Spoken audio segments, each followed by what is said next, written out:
Hey everyone, it's Steve the Canadian Photo Guy here again. Today we will be going through the basic drawer on the Develop module of Lightroom. This is basically where you will be doing 90%, if not almost 100% of all your adjustments on your images. So we'll be going through this extremely important area and showing you how to work with it and what exactly it does. Let's get started. The first image that we have here is an image of Moraine Lake in Banff National Park. Looking at this image, you'll see, yes, it's kind of dark, but there's a reason that I did this. Before we go any further, I should also mention all of these images and all of the images that I ever shoot are raw images. That is, these are not JPEG files. These are all raw image files. If you are not already shooting in a raw image format, I highly, highly recommend that you look at doing this. Yes, it will take up more card space on your card, but the benefits far outweigh the downside to that. So let's take a look at what we can do with this. Simple fix. Let's just increase the exposure. But watch what happens to the clouds up at the top of the image here. We'll increase the exposure. All right, that looks better for the image, but where did our clouds go? They're gone because they increased with the exposure that we did on a global setting. Now, we can pull this back in though. That's the beauty of a raw file. You see the white space, which used to be clouds and sky.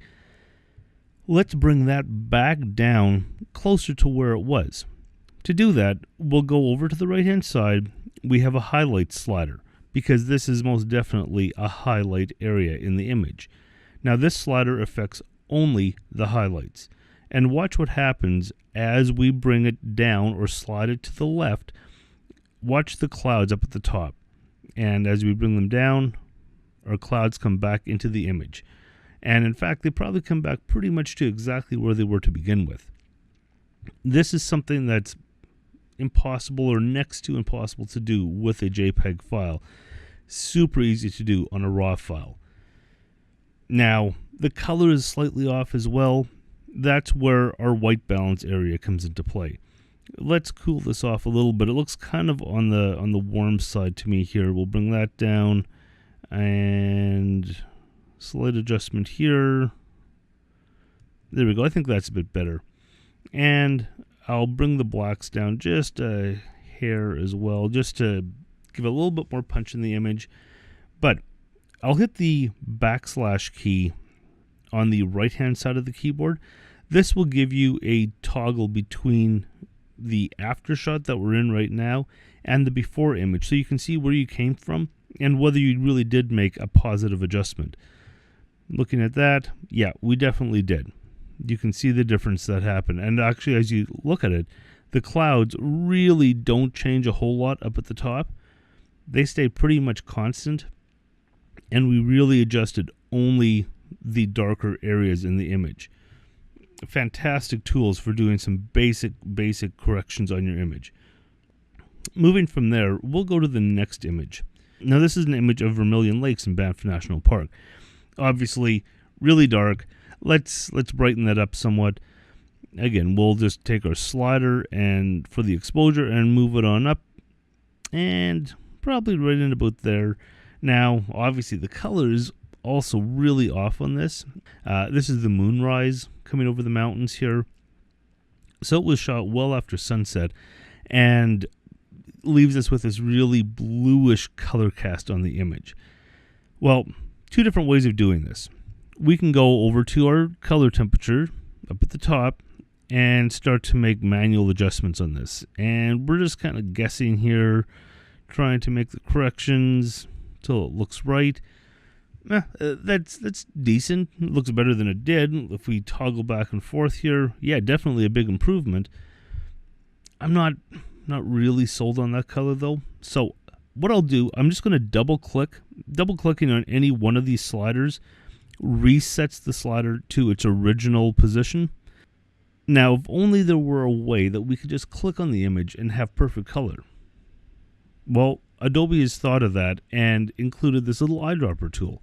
Selecting this eyedropper tool over on the right hand side by the color sliders lifts up the eyedropper. Now, you want to move this over your image to a neutral colored area. You don't want to go over something green or something blue or whatever the case might be. But we know that this dock is a pretty gray, pretty neutral colored area of the image. So let's go in there and watch what happens to the image when I click on this. Boom. We have amazing color throughout the image. The software will white balance for that area, and that, of course, white balances across the entire image. And consequently, everything comes into a perfect white balance. Again, same as before, the clouds, the sky is kind of light. Let's take our highlight slider, move it to the left or negative, and let's bring that in. And you notice how it just brings from going to this side all the way down. It does bring a little bit more detail into the clouds up here. And again, I'll take the blacks, take it down just a touch more, maybe something like that, just to give it a little bit more richness in the blacks. And you've got a nicely color balanced image. All right, going back to the library module, I'll hit the letter G on my keyboard. This takes me back to the library module. And I'm going to go to this harvest image here. This is a perfect example of where you would want to use the Haze filter, also found off to the right hand side towards the bottom of the basic drawer. Now, the Haze filter does exactly what it says. It removes haze from the image.